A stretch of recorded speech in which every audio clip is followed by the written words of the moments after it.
Three amigos, Taylor Zarzour, Chris Doring, Peter Burns. Taylor, you missed last week. You were just hanging out with Tiger in the Bahamas. So traded us in for Tiger. I thought you would have a little bit of a better tan this morning, but a little bit up here. Yeah, just a little sun. Only there for a couple of days. Tiger, good dude. It was fun. He was terrific. Yeah, he's pumped for the President's Cup, which starts in a couple of days. But he's as healthy as I've ever seen him, by the way, which is surprising given all he's been through. Dude, when you're a billionaire, yeah, what do you do? Play golf and work out all day. It works out pretty good. Kind of like Doring. Yeah.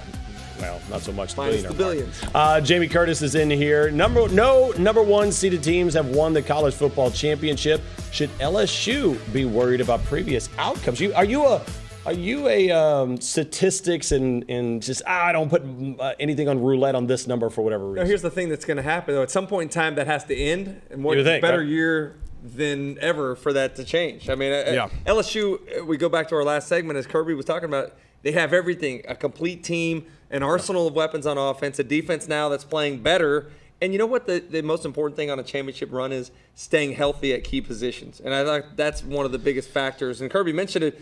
That's the difference between them and LSU is that we're running the same plays, but we got different guys doing it. LSU's been able to have that consistency because they stayed healthy. That's a great point. They are. They're as healthy as any team in the country. Ohio State and Clemson are very healthy, too. That's a big key to getting to the college football playoff. I just don't see how that's relevant. It's ironic. It's a coincidence, but it has nothing to do with the current crop of players. The sample size is pretty small, too. Yeah. I mean, we're only talking about, 5 years now? Right, since 2014. But what was interesting is I talked to an LSU staffer right before the game, and he goes, I've never seen anything like it. This is the healthiest we've been. Healthier than we were in the spring game, healthier than we were in game one, healthier than after a bye. Going into the SEC championship game, he said that was as healthy as they've been all season long, and it obviously they also play like a team that's been there before. Even though they haven't, they do. They play like a team that is completely unfazed by their surroundings. They look like the team that had been there several times in Atlanta, even though Joe Burrow had never been in that building. I'm amazed at the poise by him and the whole team. My man, but it goes real quick. It goes to two things. One,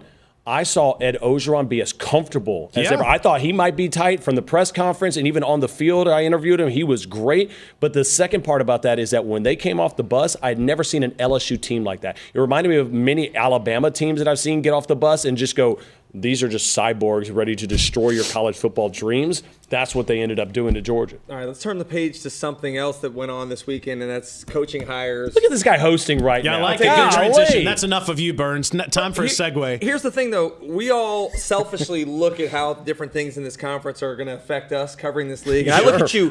You go out every single Thursday and get a chance to visit with these coaches, go to practice. How excited are you to go to Oxford? That and I'm going to be texting with Lane Kiffin and doing a couple of his games? Yeah, I mean, I think it is. It's great for the conference. It's great for Ole Miss to get this kind of exposure.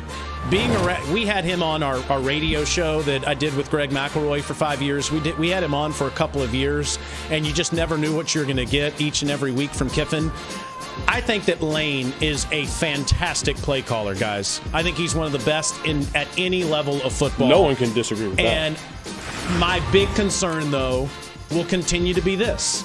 From Sunday through Friday, how is Lane Kiffin going to run his program? Is Lane Kiffin going to say something on social media or do something that he regrets? I think all of us have that wonder. But when it comes to putting his players in the best position to be successful, John Rice Plumlee in that offense next year, I have no doubt he'll do that. PB, I think one of the things that we've all spent a lot of time in Oxford over the years. One of the things that's uniquely different about being the head coach at Ole Miss is that you have to be a little bit more a man of the people. You know, you got to be out, be seen. I thought Andy Kennedy was one of the best at being out amongst the folks there in Oxford.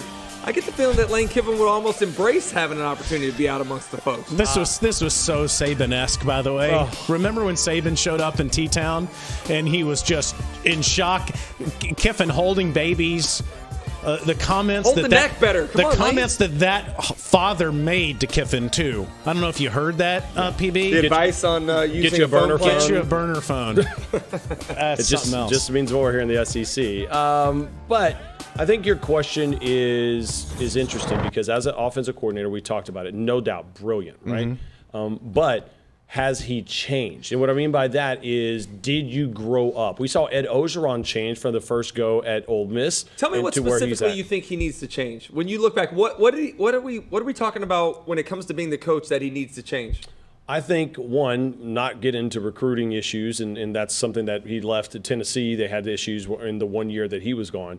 And I think making it not necessarily about a social media account, about, you know what, I'm here to win games and make everyone better. Remember, Lane Kiffin has done this whole PR thing about I'm a changed man and I've learned. And we've all, and I appreciate, listen, I was an idiot for the longest time. I still am. And so I appreciate people that I think that can change and grow up. I want to see that from Lane Kiffin, is how he handles success if it does come down in Oxford. I know that we all poke at me for not being a social media guy. If I was the head coach at Ole Miss, I would activate my Twitter. I think that there are some benefits to being on social media. That's how he got this job. Yeah, and I think that raising the profile of yourself and then also the university can be helpful. But I think you need to do it in moderation, and he needs to pick his battles. I think he has a critical thing that he must do. He must find a defensive coordinator or an associate head coach that has head coaching experience that Lane respects. There's one of those that's on the staff right now. Mike McIntyre. Yep. Yes. And whether it's McIntyre or someone else, somebody's got to be able to get in his ear and really get Lane to listen to him. If Lane picks his battles and only every so often pokes the bear, but doesn't do it repeatedly on a daily basis to the point that it becomes obnoxious and all of us get tired of it and it hurts the program, then I think that Ole Miss has got something huge here that could be nationally successful, and they could be back in the New Year's Six in a few years. I really believe that Lane Kiffin is that qualified of an in-game coach to make that happen. But somebody has got to get in his ear, Peter, that he really respects, that has the resume for Lane to listen to them. Well, I mean, Mike McIntyre fits all of that. How about his dad? And, well, he's had that opportunity to listen to that advice all his life. And trust me, I don't listen to my dad some of the times, so I would think Lane Kiffin would be that way. And, you know, Big Tom's a good dude. He's the best. I don't know why you don't listen to him. McIntyre, a big church guy. Like, he is everyone who's had any opportunity to go and spend time with Mike McIntyre knows he's more quiet. And really, it might be the balance. And really, I think that's what we find out from what Dabo's building at Clemson to what LSU has done with Ed Ogeron and that whole crew. It's about finding some harmony in the coaching staff. And I think that's part of what has hurt Alabama is so much turnover, and they don't have that harmony. But going back to what Chris said at the beginning, there's no doubt this is going to make the league more fun. It's going to make our jobs more fun, and it's going to make the league more fun. How about Sam Pittman? Sam Pittman going to Arkansas, a guy that doesn't have head coaching experience or even coordinator experience for that matter, but does have the thing I think that you need, and that's experience in that area at that school and a desire to be at that school. Yeah, I think he's the best offensive line coach in college football. I think he's an outstanding recruiter. I think that's obvious with what they've done in the last few years in Athens. As Tony Barnhart told you guys earlier, he is almost exclusively responsible for the talent that Georgia has on its offensive line right now. Sam Pittman reminds me a lot of Brett Bielema in the way that Sam likes to run an offense. Mm-hmm. The roster right now has been filled with Chad Morris type players. Mm-hmm. So there's a big transition that's going to have to happen here again in Fayetteville.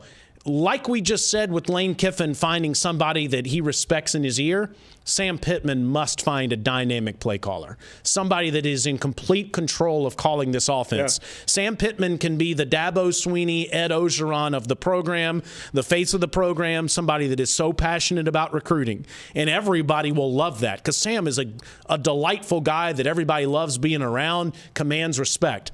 But they better find a big-time play caller if Arkansas is going to win some football games. I knew it's bad whenever I would look at an Arkansas depth chart and look at the O-line, and when you see the number 2 start, when it came to weight-wise. And you're like, when you're seeing a 285-pound man. 265-pound guard that started for him this year. It works with Jerry Jones. That was by design, though, for that offense that they wanted to run now. How'd that work out for him? Not too well, right? There's a lot of things that didn't work out well for him. But, yeah, you're right. The transformation back to kind of what was there with Brett Bielema is going to, you lose some years trying to get to where they wanted to be with Chad Morris. Now they got to go back the other way. will they have the patience to be? They have to be. Well, I mean, they owe so many other coaches money right now.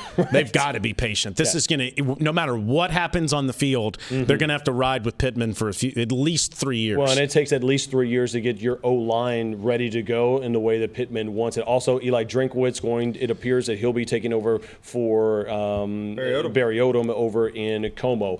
Let's talk a little bit more about that in all SEC things related with Mr. Jacob Hess.